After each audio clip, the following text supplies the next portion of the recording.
Hey guys, just doing another little after 2 a.m. soldering session. So basically, just going to run through how most people wire up their video transmitter. Okay, so most of them come with a 4-wire plug for plugging into. There's a little attachment that they give you with which pretty much nobody uses. The most ideal thing is to use a servo wire, because you can buy these on eBay for dirt cheap. I think I buy like a 5 for $2 or something, and they're like 30 inches long, so you can cut them to size and whatnot. So you'll see here on the plug, there's 4 wires. We got our black, which is our negative. Our next one is white, which is audio. Third one is red, which is positive. And yellow is our video. Okay? So the only one that we're not going to use is the audio. So basically, when you're wiring up to your servo lead, we've got your negative, positive, and your signal, okay, just like any normal servo lead. And basically we'll use this one, your signal, as your video line. So we get your video, negative, and positive. So you can take this case off to save weight depending on your setup or whatnot. Now this is it's a 400 milliwatt that I just received today, actually, from Ready Made RC. It's a 1.3. They do have 1258 on it, but it's the international version, and it has four channels that you can select through here. Okay, and I usually run 1258, which is D, I do believe, because it counts through. It goes 1, 2, 3 up to like 8, and then it might go C, D, H, I think, or something like that, and D is 1258. So you just match that up with your ground station on your video receiver. Okay. So basically, we're just going to snip this wire off because we don't really need it. I usually leave just a little bit, just in case if I ever want to use this plug for something. So we leave enough that in the case that we do need to solder it to something, we still have enough. And these wires are pretty small, so my wire strippers won't cut it, won't strip it. So I usually just use my fingernails. You only need to take a little bit. You just take a little bit off with your fingernails. 1/16 of an inch or so. You can see this is pretty much what one looks like when it's taken out of the case. Now this is an 800 milliwatt. Now I use this in my wing, and you'll see I use some hot glue because I had a bit of an issue. Actually, I was going to just testing this in the Skywalker, and when I installed everything, I was wondering why I wasn't getting a video feed. And it turned out that there is another plug here that goes in there, but when it's in this here, the fins on this casing stops the plug from actually coming out. But you could probably still put a little bit of glue around here just to take the strain off.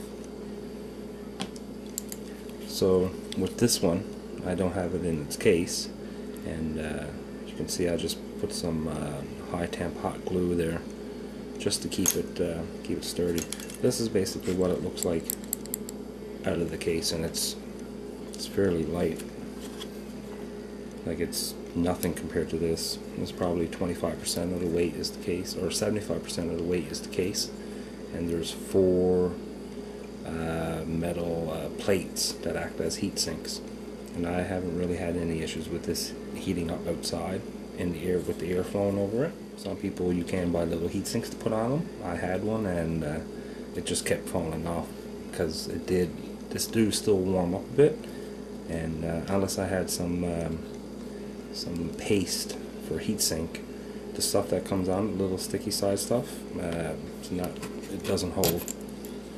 So anyways, so for our audio, seeing we're not using it, you never know, sometime some antenna trackers use the audio signal, so you don't really want to cut it off completely or whatnot.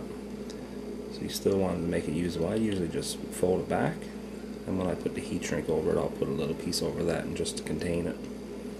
It's fine. We'll get our servo wire situated.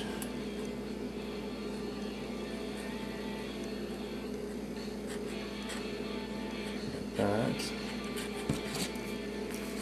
And we'll use our stripper for this. We'll just do the same. Just take off a little bit.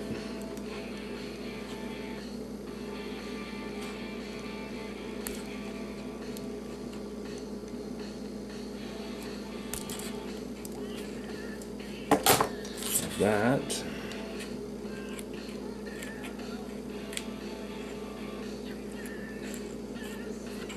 Now we need to tin this as normal.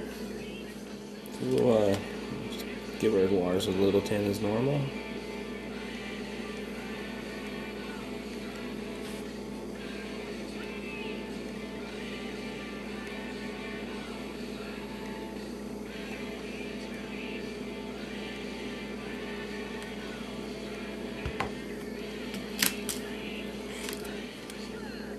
Now we'll do the same thing with our transmitter. We'll just tin our wires.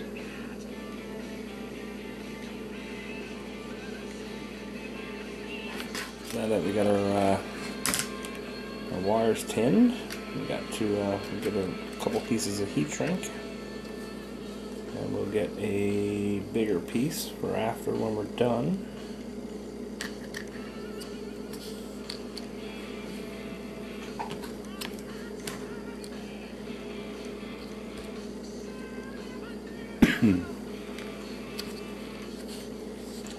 So we need just we need 3 pieces for our wires. Actually, we need 4 pieces, one for the audio as well.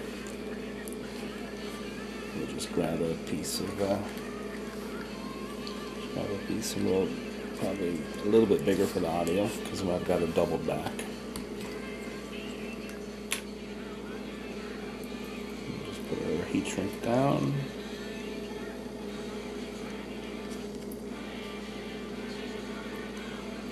That. I'm just going to, in our audio, just shield that up.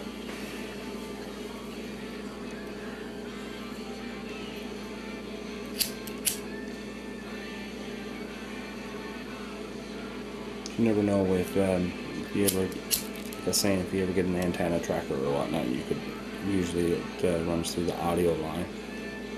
So. We don't need all this. We'll just cut this in half, I guess.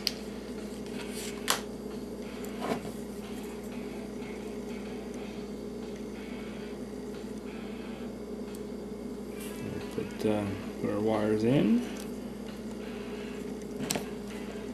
And our big piece.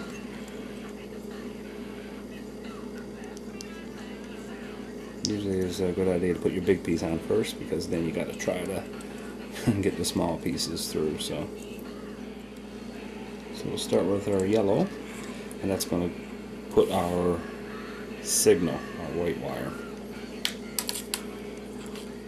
So we'll get our signal.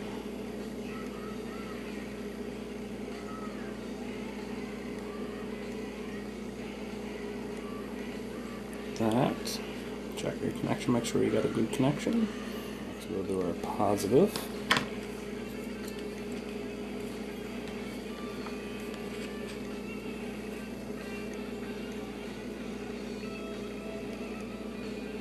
And just make sure you got a good connection there.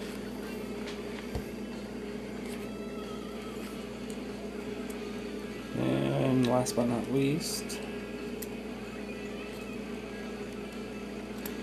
Oh, not used to these backwards snips.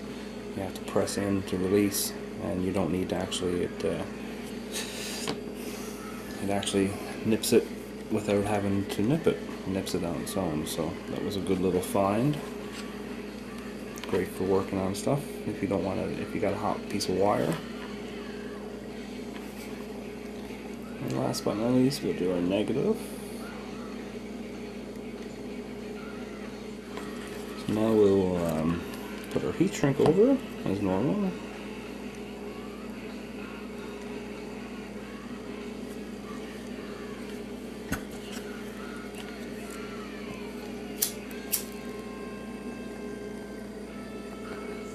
A couple pieces at a time is fine.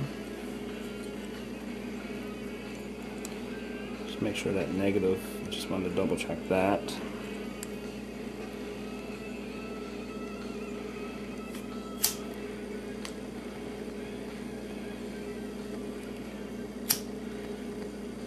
Go. Now we'll just take our big piece that we put on, just to tidy it up and contain it a little bit more.